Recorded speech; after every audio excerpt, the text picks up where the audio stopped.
Potensi gempa di zona megatrust Selat Sunda dan Mentawai Siberut ramai menjadi perbincangan masyarakat Indonesia belakangan ini. Mas Freddy, mengapa pengelolaan resiko bencana itu menjadi sangat penting di Indonesia?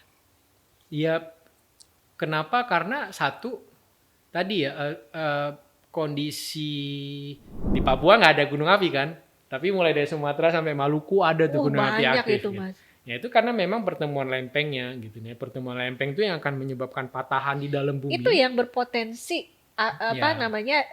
gempa yang dahsyat misalnya gitu ya. Betul.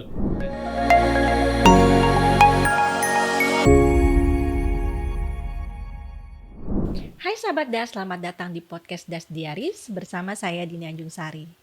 Nonton podcast ini sampai habis, like, komen, dan subscribe YouTube channel kita supaya kalian bisa update terus episode-episode terbaru kita. Selamat datang kembali Mas Freddy Chandra. Gimana Mas kabarnya? Alhamdulillah baik ya. Nah mungkin buat sahabat DAS yang belum nonton episode sebelumnya, nah Mas Freddy ini adalah seorang praktisi manajemen bencana dan adaptasi perubahan lingkungan.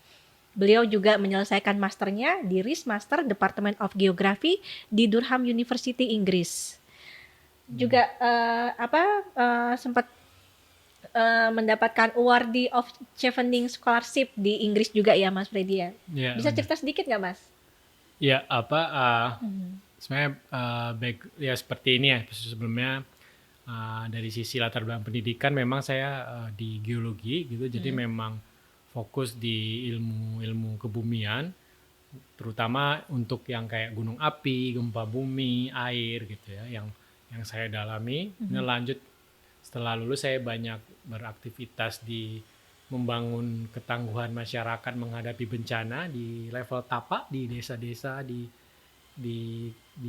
ini komunitas-komunitas di beberapa wilayah di Indonesia. Kemudian pas 2017 ada kesempatan untuk melanjutkan studi spesifik di resiko bencana nih ya Mas ya. Resiko bencana dan ini ya perubahan dampak negatif perubahan iklim. Di Durham University dan dapat beasiswa dari di Inggris tuh Mas ya. Ya di Inggris di Durham. Itu berapa tahun Mas total kalau dari pengalaman ya? Berapa tahun Mas sudah? Ya, sebenarnya kalau official setelah lulus dari kuliah mungkin saya mulai itu di 2006. Berarti sudah berapa? 18 tahun ya. Iya. 18 tahunan gitu. Tapi memang sebenarnya bergerak di bidang-bidang pengurangan resiko bencana berbasis komunitas tuh sudah mulai dari semenjak saya masih kuliah juga sebenarnya. Tahun berapa tuh? Tahun 2022 lah. Wah, udah mulai. Udah lama banget 22 tahunan lah ya. Iya, 22 tahun. Wow. Udah pakar banget nih. Mas Freddy nih, kita sendiri mesti sadar ya bahwa Indonesia itu adalah daerah rawan bencana. Baik itu gempa maupun tsunami gitu ya. Nah, tentunya pengelolaan risiko bencana di Indonesia ini sangat penting, apalagi kita ada di tengah isu mengenai ancaman megatrust ini. Nah, benar. Mas Freddy, boleh nggak sih cerita sedikit aja? Sebenarnya megatrust ini fakta atau hoax? Fakta ya. Jadi masih banyak nih Mas, mungkin orang-orang di luar sana, ini megatrust ini apa sih gitu kan. Nah, ini kan mungkin masih banyak yang belum tahu. Jadi ini fakta nih Mas ya. Nah, boleh cerita sedikit gak sih Mas Freddy, megatrust ini sebenarnya apa sih dan mengapa kita sangat rentan dengan megatrust ini? Jadi kalau sebelum ngobrolin detail megatrustnya ya atau upaya-upaya, kita harus mungkin mulai dari kondisi geografis Indonesia dulu. Betul ya. Kepulauan Indonesia itu seperti apa? Karena kan kita tahu ada pulau besar ya. Kalau region pembangunan itu dibagi 7 ya. Sumatera, Borneo, Kalimantan, Jawa, Bali, NTB, NTT. Kemudian ada Maluku, Papua, Celebes atau Sulawesi. Itu kan pulau-pulau besar atau gugusan pulau yang berkumpul gitu jadi satu. Nah, itu sebaran pulaunya. Nah, kemudian pulau-pulau itu ada seperti itu bentuknya, kemudian topografinya, kemudian settingan geologinya, itu karena ada yang namanya lempeng lempeng bumi yang bergerak saling bertemu. Nah, ya itu kalau kita mungkin pernah dengar, ibaratnya itu ada lempeng Samudra Hindia, lempeng Eurasia, lempeng Filipina, lempeng Pasifik. Nah, Indonesia kan dari atas dari Filipina, Eurasia turun ke bawah. Nah, kalau dari bawah itu ada lempeng Hindia Selatan, sebelah timur itu ada lempeng Papua, Pasifik yang menekan. Nah, kebayang ini ibaratnya sederhana, ada 4 meja gitu atau 4 meja besar bersusun. Kita geser satu meja, pakai meja lain akan bergeser jika dan kalau kena. Nah, kurang lebih seperti itu, tapi itu bumi, kerak bumi, lempeng. Jadi pertemuan lempeng tadi itulah membentuk gugusan yang namanya Ring of Fire. Iya, cincin api Pasifik itu ya. Cincin api aja. Kalau Pasifik kan nanti di bagian Pasifik ya. Nah, tapi karena dia bisa dari samudra dan Pasifik juga gitu. Nah, jadi cincin api lah, Ring of Fire gitu. Ring of Fire, Indonesia.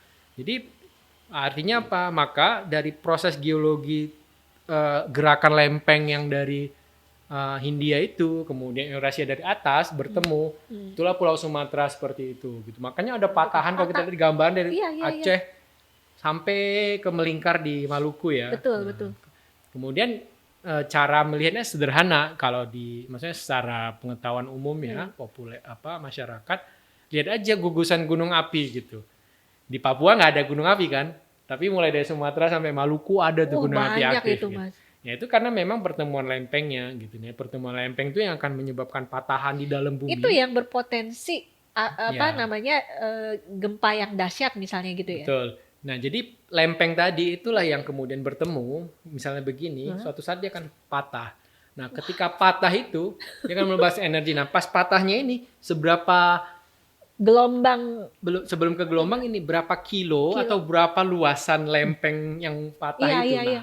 Nah, itu yang dibilang mega itu karena dia luasnya sampai bisa ratusan kilometer gitu. Nah, jadi segmen-segmen atau patahan-patahan yang besar dari mulai Sumatera sampai ke Maluku itu, nah itu ada berapa segmen itu yang patah. Misalnya Sumatera, itu nanti ada Mentawai, ada Aceh gitu ya, Sumatera, itu Jawa. pasti akan patah, Mas. Pasti, cuman kita nggak tahu kapan masalahnya.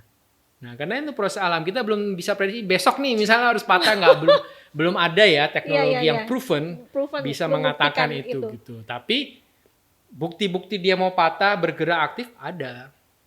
Itulah kalau dilihat di seismograf gitu. Nah, kalau ini mungkin nanti bisa lihat, nanti buka website BMKG, lihat aja tuh aktivitas itu, titik merah tuh banyak setiap hari. Itu lumrah, wajar. Malah harus. Kenapa? Karena dia melepaskan energi. Yang ditakutin dia tuh nggak ada melepaskan energi, tiba-tiba sekian lama tiba-tiba patah besar. Nah, itu yang kemarin muncul bahwa megatrust dari sisi perulangan atau sisi periode tren data yang diamati, megatrust sudah sekian ratus tahun ya. Saya lupa tahun detailnya, tapi sekian ratus tahun tuh belum melepaskan energi yang besar karena dulu pernah.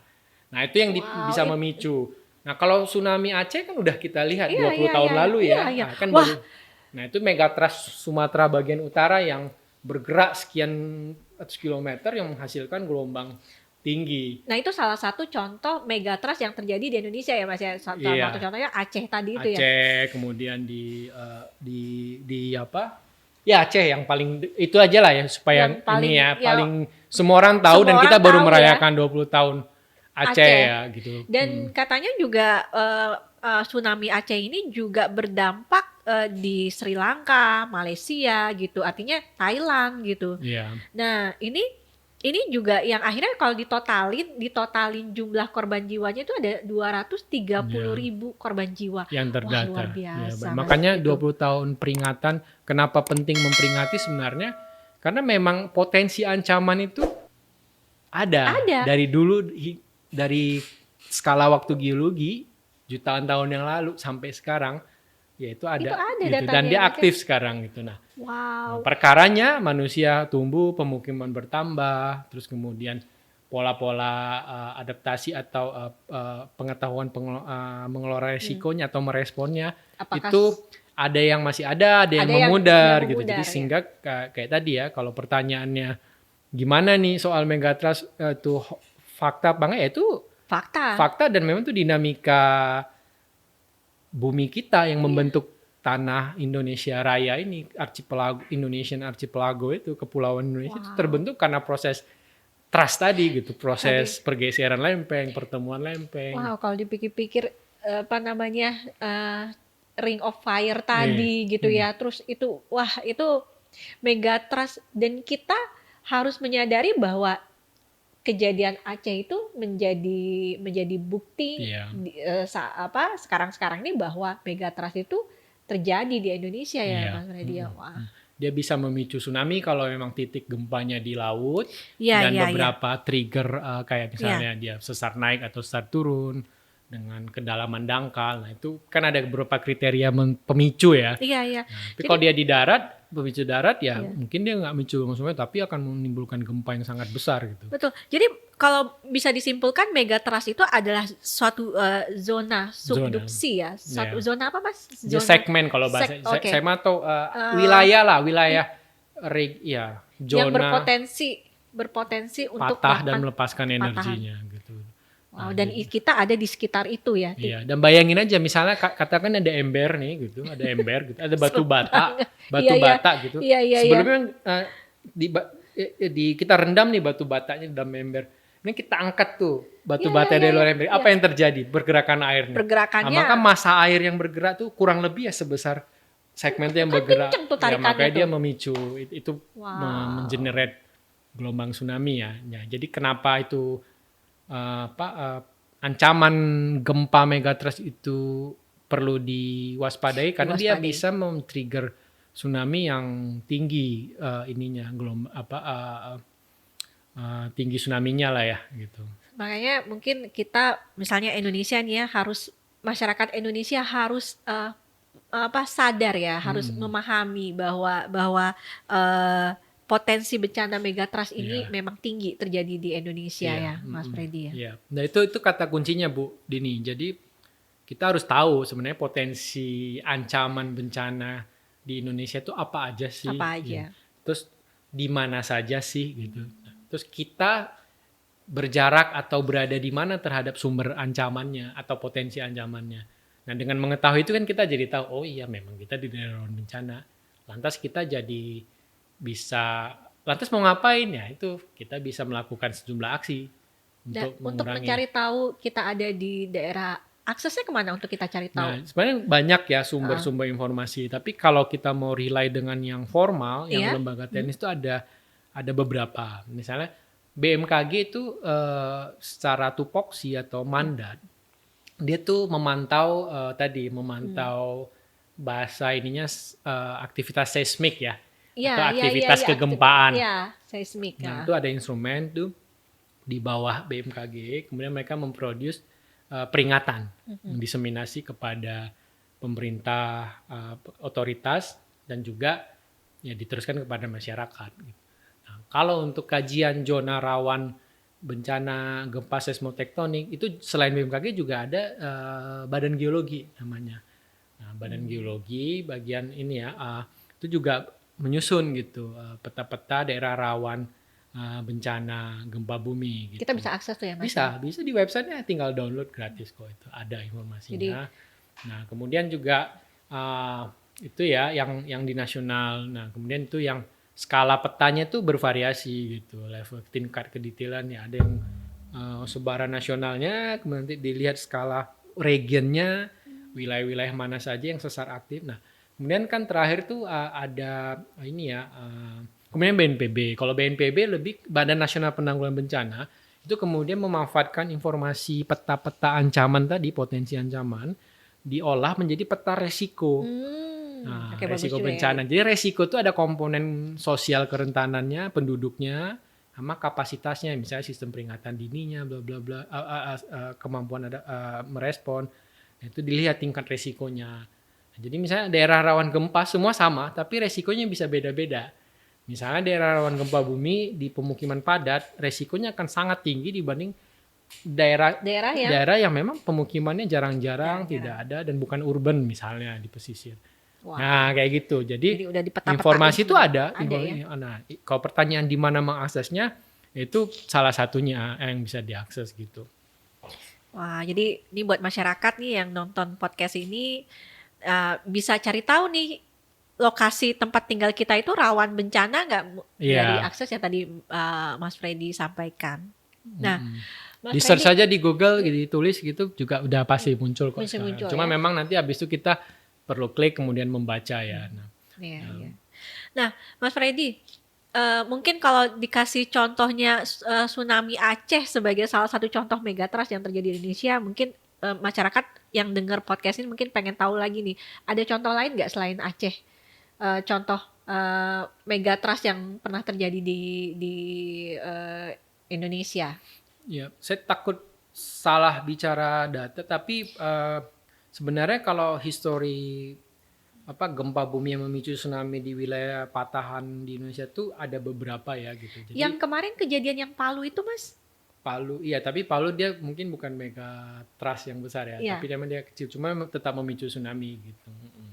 Jadi misalnya dia wilayah-wilayah patahan aktif itu ada di beberapa wilayah sepanjang dia di daerah zona subduksi itu. Maka sepanjang zona subduksi itu secara general kita akan bilang tuh daerah rawan gempa bumi dan tsunami. Nah, jadi sebenarnya tuh megatrust ini adalah bentuk gempa bumi gitu, tapi skalanya tuh besar gitu ya Mas ya. Makanya namanya mega gitu ya. Mega karena wilayah yang patah itu bukan 1-2 kilo tapi bisa ratusan kilometer, 300. Jadi satu blok bergerak gitu ya. Kayak tadi perbandingan kalau itu batu bata di ember sebesar ini bergerak, maka airnya akan segitu banyaknya. Nah, itu bayangin. Kalau 300 kilometer blok itu bergerak gitu ya. Ya kebayang aja air gelombang lautnya akan. Iya. Wah, itu kebayang ya bagaimana dampak besarnya ya. Ambil contoh lah yang Aceh kemarin, ternyata kan dampaknya ke beberapa negara juga ya, dan korban jiwanya juga besar sekali. Iya. Karena sebenarnya kan yang membatasi itu bukan administrasi negaranya atau provinsinya, tapi sebenarnya sampai di mana sistem patahan itu berada dan berakhir gitu ya, misalnya gitu ya. Nah, itu yang perlu dipetakan dan sudah dipetakan. Iya. Nah, itu yang harus dipahami juga gitu. Maka kalau dalam konteks kewilayahan provinsi dulu di Aceh kan juga nggak semua Aceh kena tsunami-nya kan, tapi sisi pesisir barat sampai ke utaranya gitu. Kalau yang sisi sini dia kena minor aja gelombang, tapi nggak sampai merusak. Itulah kurang lebih. Nah, ini bidangnya Mas Freddy nih. Mas Freddy, mengapa pengelolaan risiko bencana itu menjadi sangat penting di Indonesia? Ya, kenapa? Karena satu, tadi ya, kondisi sebaran atau geografi sebaran titik potensi ancaman kita itu banyak banget. Banget ya. Nggak ada satupun wilayah Indonesia yang nggak punya ancaman atau potensi bencananya. Entah itu dia gempa, entah itu dia gempa di laut maupun di darat ya. Sesar aktif kan juga ada yang di darat ya. Jadi di daerah Indonesia ini tidak ada satupun yang luput gitu loh Mas ya. Ya, cuma tergantung jenis ancaman. Karena memang Indonesia ini terbentuk proses geologinya memang itu biasa gitu. Memang proses geologi seperti itulah menghasilkan keindahan alam dan kekayaan mineral yang ada di kita. Tapi ya sebagai konsekuensinya resikonya juga ada gitu. Nah, misalnya gunung api dari ujung Aceh sampai ke dengan Maluku tuh ada 240 lebih gunung api aktif di Indonesia ya. Nah, gempanya belum lagi itu sungai-sungai besar yang memang potensi banjir. Jadi itu satu. Jadi kenapa penting? Memang kita hidup berdampingan dengan potensi ancaman tadi ya. Yang sebenarnya juga itu alamiah gitu ya. Nah, dia nggak akan jadi bencana kalau kita nggak terdampak negatif kan gitu. Biasa banjir aja. Tsunami juga keniscayaan itu memang dari dulu begitu kan ada gitu. Makanya ada studi-studi paleo tsunami zaman purba itu dilakukan. Dan lain-lain lah. Dia ada 13 kurang lebih ancaman di Indonesia ya yang ada. Terus yang kedua, kenapa? Kalau dipetakan, diletakkan tadi kayak saya bilang episode sebelumnya 53.000 desa itu diletakkan di atas daerah rawan bencana gitu. 53.000 desa sekurangnya ya, paling sedikit gitu. Nah, itu dari data peta yang kita overlay gitu dengan misalnya banjir, longsor itu sebanyak itu. Artinya terus di dalam 53.000 desa itu gitu ini ya, apa namanya, 30% total populasi Indonesia itu beraktivitas di atas daerah rawan bencana. Itu fakta datanya, ya? geografinya ya kita. Iya. Jadi kalau gitu silakan simpulkan perlu nggak itu kita, karena memang kita bukan perlu lagi, wajib kayaknya ya. Ya karena memang kita udah hidup berdampingan dengan itu. Betul, gitu. betul. Belum lagi tadi degradasi lingkungan, Iya. isu-isu sosial kayak kemiskinan, pendidikan, akses layanan dasar yang masih minim, itu akan memperparah kalau kejadian bencana. Betul.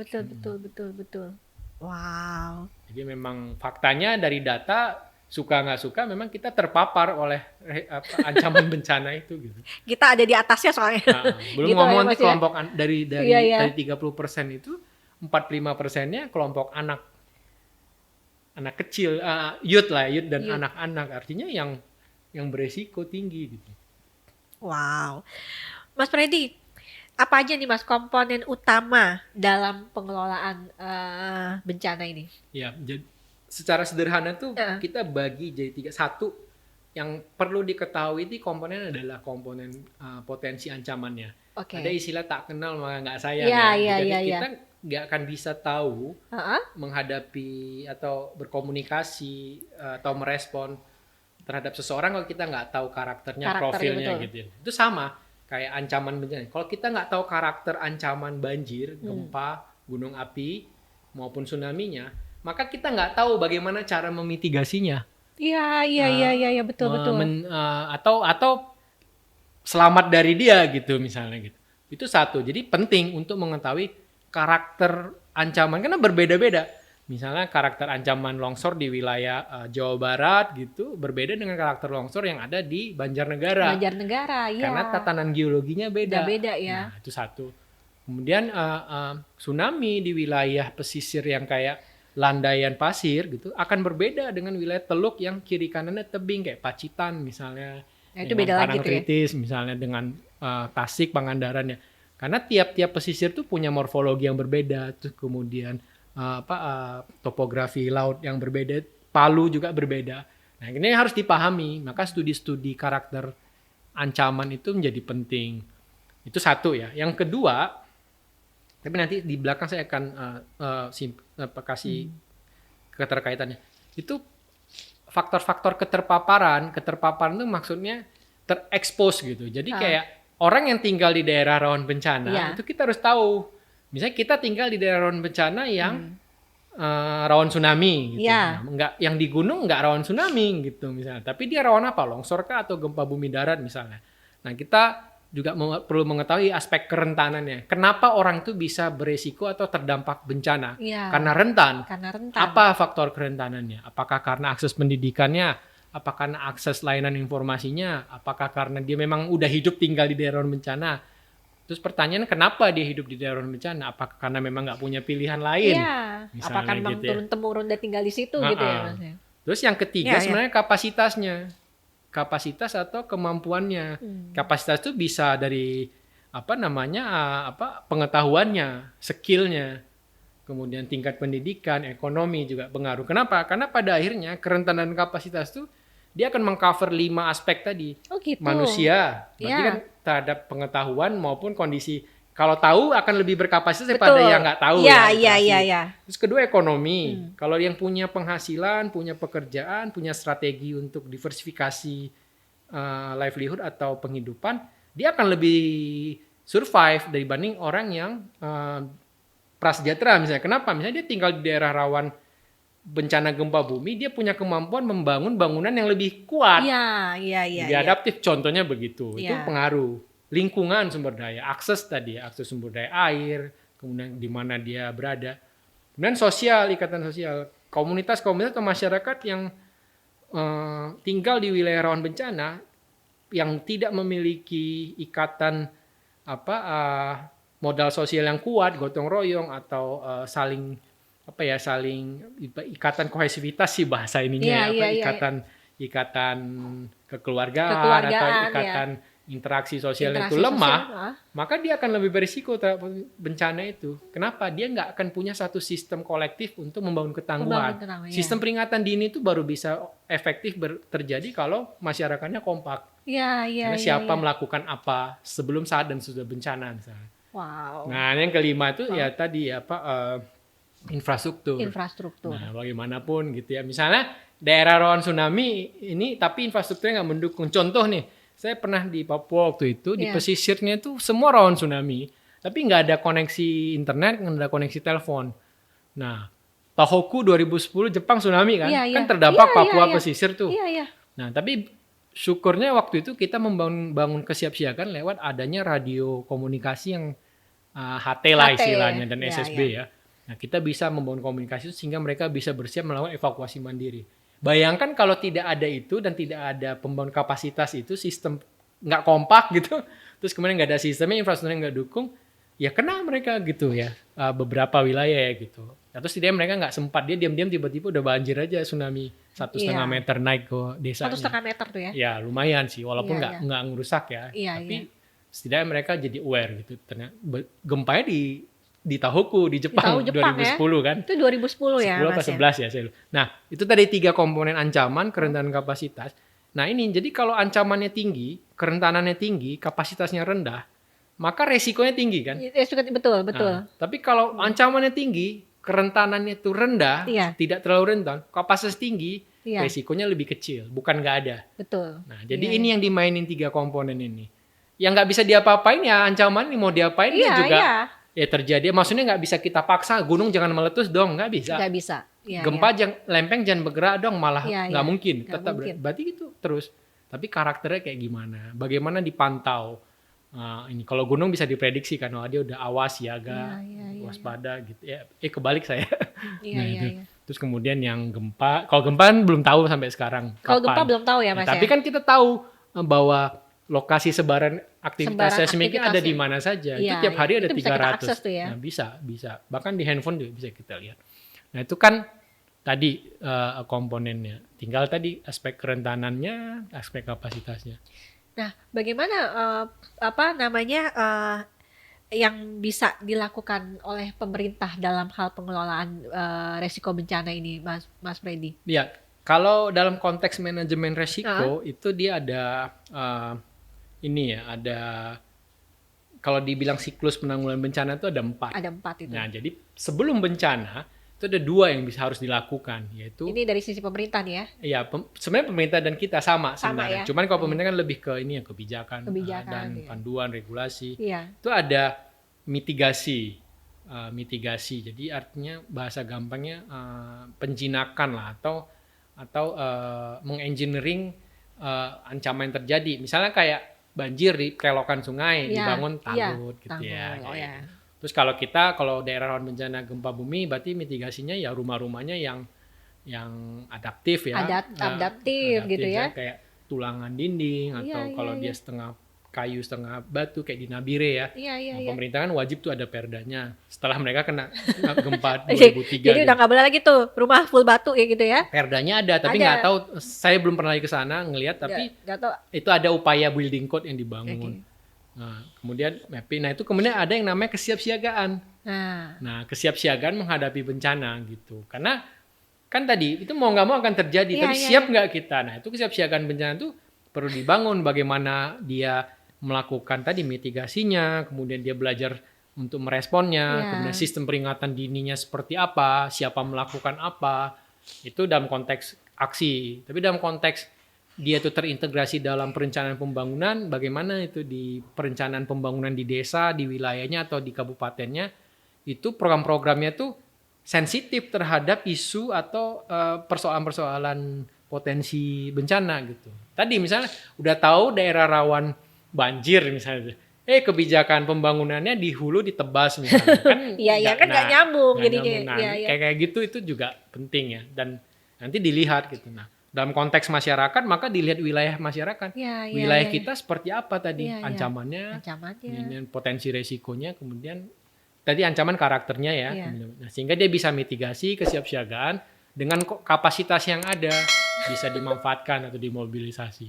Agak kompleks tapi ya itu cara menstrukturkan. Nah, kalau kejadian maka tuh ada yang namanya tadi itu emergency response, tanggap darurat gitu. Karena bagaimanapun karena ini namanya perbaikan ketangguhan itu kan ada satu kejadian yang force major yang bencananya tak terelakkan, gunungnya harus terus meletus gitu dan skalanya besar, ada dampak. Nah, itu ada tanggap darurat. Nah, berarti kan kalau dalam konteks mengelola resikonya, gimana tanggap darurat itu benar-benar respon cepat untuk mengurangi dampak ikutannya terhadap orang yang terdampak maupun asetnya kayak rumahnya, pertaniannya gitu ya. Karena bukan hanya nyawa. Terus juga bagaimana juga dia bisa segera untuk transisi pemulihan. Nah itu baru masuk fase pemulihan kayak gitu.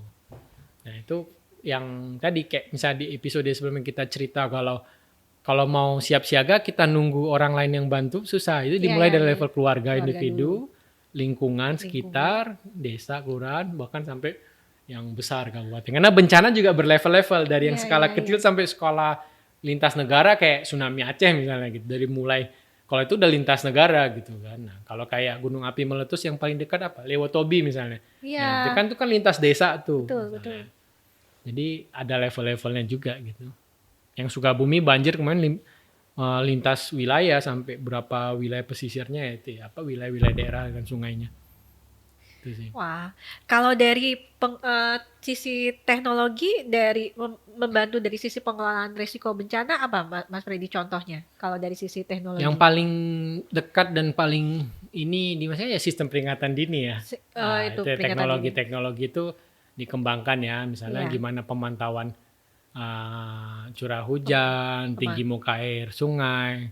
Nah, kalau melalui ambang batas kemudian diseminasikan informasinya. Itu kan menggunakan teknologi baik dari sisi engineering sipil sungainya. Itu ada tuh ya Mas ya? Ada di Indonesia dibangun. Nah, tapi kalau ngomongin itu secara critical point-nya bukan hanya teknologi, tapi sistem peringatan dini itu teknologi itu hanya salah satu bagian dari sistem. Mensupport ya. Ya, jadi ada empat domain yang harus disasar kalau membangun kesiapsiagaan atau mengurangi kalau menghadapi eskalasi potensi bencana. Ya, dia tuh ada misalnya aspek pemahaman resikonya. Tahu nggak resikonya, dampak negatifnya apa aja gitu kalau terjadi gempa. Nah, kemudian yang kedua sebenarnya pemantauannya. Dipantau supaya tahu kapan meletusnya, kapan potensi banjirnya sehingga bisa dikeluarkan diseminasinya. Oh, oke. Nah, ketika diseminasi orang paham nggak? Iya. Sering kan klaimnya udah diseminasi kok, udah ada kayak tadi pertanyaan di depan. Sebenarnya udah ada nggak? Ada kok informasinya. Tapi Bu Dini sini mungkin belum pernah lihat gitu kan. Tidak bisa disalahin juga masyarakat. Cuman memang, nah bagaimana agar diseminasi ini efektif, terutama di wilayah di wilayah kita atau masyarakat yang memang potensi terdampaknya tinggi, peluang terjadinya besar. Karena mereka akan disasar terlebih dahulu kan, gitu. Yang paling beresiko lah. Nah, oke, kemudian kami tahu kok udah ada informasi misalnya akan terjadi siklon apa gitu ya di wilayah pesisir apa, wilayah A, B, C, D akan terdampak. Lantas mau ngapain? Apa yang harus dilakukan? Nah, itu kemampuan merespon. Itu kan nggak hanya melulu teknologi, empat ini artinya apa? Teknologi untuk pemantauan, untuk akurasi, mempercepat, kemudian juga diseminasi, juga harus sistematis gitu sesuai dengan konteks yang ada dan cepat dan juga bisa diterima langsung ke komunitas yang beresiko. Yang keempat, pengetahuan dan keterampilan untuk merespon informasi tadi adanya potensi bencana. Kalau udah tahu ada potensi bencana, kalau nggak punya kemampuan menghadapinya, akhirnya apa? Akhirnya itu kayak sirene kematian kan gitu. Dulu sebelum tsunami Aceh, 4 komponen ini kurang di address. Yang terutama yang 3-4 tadi, diseminasi dan kemampuan merespon. Contohnya apa? Ketika air laut surut, waktu itu orang malah ngelihat gitu kan yang ikan-ikan malah ke tengah katanya. Ngambil gitu. Ikan. Nah, padahal itu kan indikasi akan ada tsunami misalnya. Dan itu ketidaktahuan ya. Iya atau putusnya rantai pengetahuan. Karena di Semong di Pulau Simele ada namanya Semong, cerita hikayat-hikayat yang dinyanyikan itu belajar dari sejarah zaman dulu juga pernah tsunami. Nah, akhirnya nggak zero victim gitu. Ternyata bisa tadi kapasitas tadi gitu. Ada kan kapasitas. Nah, itu sama kalau saya pernah juga ke Ambon gitu, kalau bahasanya nggak tsunami, mereka tahu tsunami setelah tsunami Aceh. Dulu air naik turun gitu. Oh, Ada banyak istilah-istilah yang tsunami bahasa Jepang, bukan bahasa Indonesia. Oh, iya. Nah, sementara kalau dari data kejadian tsunami dan itu disepakati dunia ya, yang dipakai tsunami. Iya. Tapi kalau bahasa lokal banyak istilah-istilahnya. Iya, betul. Lokal.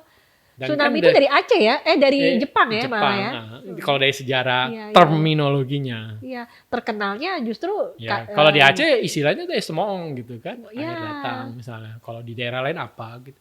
Artinya ini saya pernah juga di pedalaman lah ya, tapi pesisir. Cuman mau ke sana susah gitu, Papua di Tambrau dan main beberapa pesisir, saya komparasi gitu, ngobrol sama masyarakat.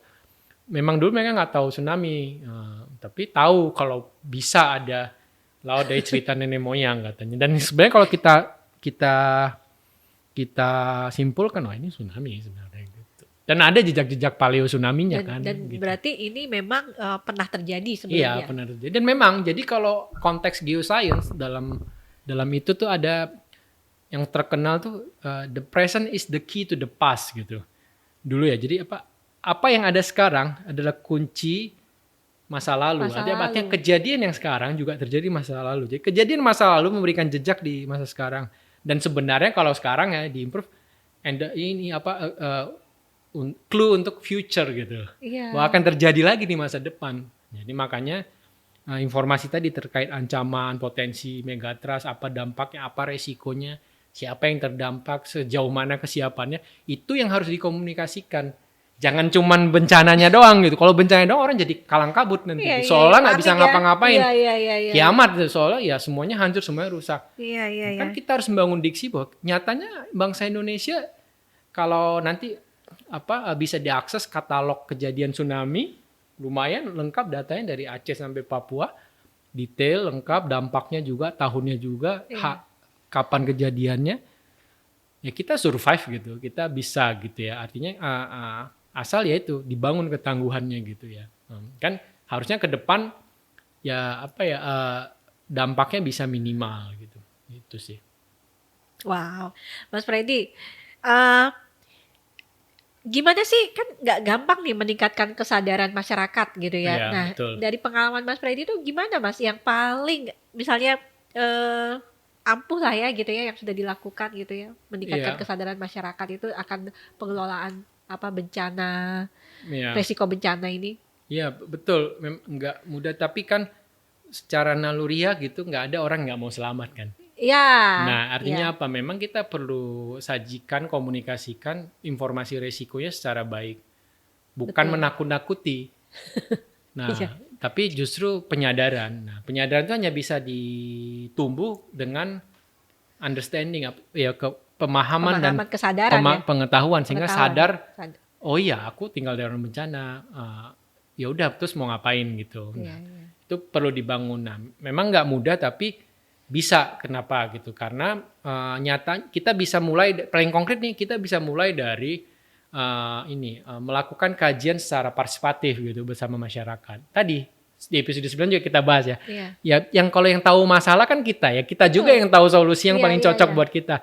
Tapi persoalan gimana supaya kita bisa tahu persoalan kita, maka perlu difasilitasi bagaimana cara melakukan kajian risiko bencana di wilayah kita. Mengenali karakter ancaman kita. Tahu nih kelemahan kita apa, tahu nih sumber daya kita apa atau kapasitas kita apa. Tahu nih potensi risiko terburuk yang bisa kita terima dan tidak bisa kita terima. Itu apa gitu? Apa aja gitu. Terus mau ngapain dengan sumber daya yang ada sebelum kita ngomong sumber daya dari luar. Nah, itu harus difasilitasi atau disediakan. Fasilitasi itu bisa langsung. Kita memfasilitasi masyarakat. Dulu saya begitu ya kehidupan saya dari mahasiswa sampai Kinoro lahir, anak saya yang pertama gitu masih di desa. Kemudian pindah Jakarta masih sedikit. Terus sekarang saya mulai banyak main di kebijakan gitu. Tapi kalau ditanya tadi bagaimana biar efektif, ya tadi fasilitasi orang yang memang daerah rawan bencana berisiko dengan informasi yang benar, kapasitasi dengan pengetahuan dan keterampilan, kemudian dorong itu menjadi kebijakan-kebijakan yang berpihak untuk membangun ketangguhan mereka menghadapi potensi ancaman. Nah, itu yang harus kita lakukan. Kalau nggak langsung ya tadi dengan menyusun kebijakan yang memang implikasinya nanti untuk kesiapsiagaan, mitigasi, kemudian tanggap darurat yang baik, yang cepat, dan pembangunan yang cepat juga, yang pemulihan yang baik, yang lebih building resilient, membangun lebih baik gitu lebih ya. Baik. Gitu. Build back better kalau kata orang-orang yang di penanggulangan bencana gitu ya. Dan ini memang harus dilakukan secara konsisten ya, terus-terusan, sehingga dari sesuatu hal yang tadinya memang awam, kurang begitu terbiasa, jadi terbiasa, akhirnya jadi membudaya, akhirnya menjadi mengakar gitu ya, jadi paham behavior betul. Jadi memang harus gitu, jadi tetap sama polanya, pengetahuan untuk membangun kesadaran, tapi juga perlu aksi. Ya, aksinya kayak simulasi, drill misalnya. Sederhananya kan sering tuh kalau di kantor-kantor drill kebakaran, drill gempa. Kalau di tingkat desa ya drill kalau misalnya udah hujan lebat sebelum banjir, masyarakat sudah mulai tuh cawi-cawi. Cek kanalnya berbagai macam. Kalau di komunitas yang praktis untuk membangun kesadaran, ada misalnya sekolah minggu kalau di wilayah kita, kalau di masjid bisa disampaikan di pengajian-pengajian gitu. Itu bisa disampaikan bisa, jadi manfaatkan modal sosial yang ada, bukan membuat yang baru.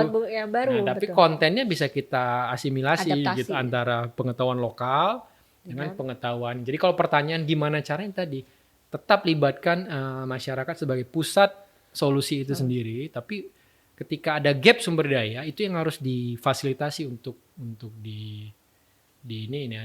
didekatkan aksesnya, dibuka aksesnya, informasi, sumber daya uang, program, tampilan, ya, pengetahuan. Nah, kalau dari sektor swasta gimana perannya, Mas? Nah, sebenarnya sektor swasta itu sangat strategis ya untuk mengadres membangun ketangguhan menghadapi resiko bencana ya. Karena apa? Karena bisa dibilang swasta itu punya resources yang lebih stabil gitu ya. Nah, kemudian juga kepentingannya bencana itu akan mendisrupt supply chain atau rantai bisnis proses si sebuah private sector gitu. Artinya kalau private sector tuh tidak memfasilitasi atau tidak berperspektif pengurangan resiko bencana, boleh jadi begitu ada bencana bisnisnya bisa kolaps gitu atau merugi. Nah, itu satu untuk dianya. Tapi bagaimana perannya dia? Perannya dia ya dia punya kapasitas ya, kan sektor saya punya sumber daya yang besar ya, dia bisa memfasilitasi misalnya wilayah-wilayah yang langsung bersinggungan terhadap bisnis prosesnya, hulu hilirnya. Sehingga ibaratnya kalau di sektor private ya, bagaimana social impact-nya terhadap bisnis proses sebuah profit organization gitu atau bisnis itu. Nah, tapi ke internalnya mereka juga perlu paham karakter ancaman ini seperti apa dalam konteks business continuity plan-nya gitu, keberlanjutan bisnisnya. Karena itu akan berdampak ke bisnisnya juga. Kan Mas ya? Itu juga disusun. Kalau enggak ya bisa kolaps, banyak kok, apalagi yang UMKM yang kecil-kecil itu tuh nggak punya resources yang kuat untuk keberlanjutan. Padahal kalau di level masyarakat, kalau ada bencana yang tengah ke bawah ini nggak di recovery. Ya fakta menunjukkan ya aktivitas ekonomi akan menurun drastis dan sulit untuk bangkit ke level seperti semula. Kalau memang dia nggak punya ketangguhan atau sistem tadi business continuity plan yang baik. Nah, itu dalam konteks bisnis. Nah, itu akan mempengaruhi terhadap private sector. Makanya secara strategis sektor private perlu dan wajib ya memfasilitasi wilayah-wilayah tempat dia bekerja untuk membangun ketangguhan masyarakat. Ya tadi bisa memfasilitasi, bisa misalnya expertise-nya apa gitu. Misalnya kayak yang sering prakteknya di Indonesia kayak ada banjir bandang di wilayah Kabupaten A gitu. Yang punya alat-alat berat itu kalau cuma ngandelin punya pemerintah nggak cukup. Betul. Sektor swasta itu biasanya kalau yang ada di dekat-dekat situ dia bisa membantu gitu, bisa berperan untuk tanggap darurat. Tapi bagaimana yang sebelum tanggap darurat? Sebenarnya tadi misalnya sektor swasta punya ahli-ahli yang bisa melakukan kajian ancamannya misalnya gitu. Atau civil engineering-nya untuk misalnya talut sungainya gimana biar kalau nggak tergerus, terus kalau curah hujan tinggi, debit meningkat, itu aman. Sehingga dia bisa berkontribusi terhadap pembangunan wilayah kerja yang lebih aman terhadap bencana. Banyak. Tidak hanya pendidikan juga sama, sekolah. Juga kemudian tadi entitas keagamaan, budaya itu apalagi itu sangat dekat dengan masyarakat. Betul. Karena mereka bersinggungan langsung Wow. Ini seru banget nih sebenarnya kalau mau dibahas nih. Nah, Mas Freddy, ada nggak sih misalnya bagaimana sih kita bisa membangun pemukiman yang aman dari bencana? Ya itu sederhana, kenali potensi ancamannya, karakternya. Sudah kenal maka kita bisa memitigasi ancaman dan juga membangun kesiapsiagaannya. Ini lihat keterpaparannya gitu, exposure bahasa Indonesia keterpaparan atau ya lokasi kita itu sedekat sejauh mana atau merasa malah berada di tengah-tengah ancamannya misalnya. Nah, artinya apa? Ya kalau mau membangun ya bangunlah di daerah yang semakin menjauhi sumber ancaman, semakin aman kan. Logikanya gitu ya. Kayak ada api, semakin dekat api semakin gampang terbakar. Kayak cerita Los Angeles misalnya kan karena pemukiman dekat sumber ancaman terbakar gitu. Misalnya desa-desa dekat letusan gunung api dia yang rusak duluan. Iya, gitu. betul. Nah, rumah-rumah yang di atas patahan gempa dia yang akan hancur duluan, hancur. Di pesisir rawan tsunami yang waktunya paling sedikit untuk menyelamatkan diri ya mereka, atau rumah yang pasti hancur kena tsunami ya pesisir. Artinya apa? Ya kita harus kenal karakter ancamannya untuk biar tahu kalau mau membangun seperti apa, resiko yang paling bisa diterima seperti apa. Dan adaptasinya terhadap yang mau perlu dibangun seperti apa menggunakan sumber daya yang ada. Nah kemudian ya tadi kapasitasnya gitu. Nah kalau mau siap pemukiman yang udah tahu memang ya itu rawan bencana misalnya wilayah apapun lah, gempa, gunung api, ada nggak sistem peringatan dini yang aksesibel, cepat dan juga kemampuan meresponnya. Ada nggak di kayak kita misalnya punya kita SOP misalnya kalau ini gempa lah ya katakan kita keluar gitu. Terus kita tahu nggak sebenarnya cek siapa yang paling beresiko di rumah-rumah kita, siapa orang tua, siapa yang punya anak-anak. Kemudian apa yang harus kita siapkan duluan misalnya kalau ada yang kecelakaan, ada yang cedera. Di mana ngambil obat-obat P3K-nya di kantor RW misalnya atau di rumah masing-masing, nggak mungkin udah gempa udah hancur misalnya gitu. Nah, ada nggak SOP-nya? Nah, kalau mau bangun kata pemukiman yang tangguh, kita bangun SOP itu gitu. Terus nanti penerima informasi misalnya, siapa yang berwenang supaya nggak hoax. Setelah itu bagaimana? Katakan udah settle. Setelah settle butuh bantuan. Katakan harus mengungsi. Nah di pengungsian itu bagaimana pola pengaturannya? Siapa yang menjaga keamanan perempuan dan anak-anak misalnya? Siapa yang bisa bertugas mengakses informasi terkait bantuan misalnya jika diperlukan?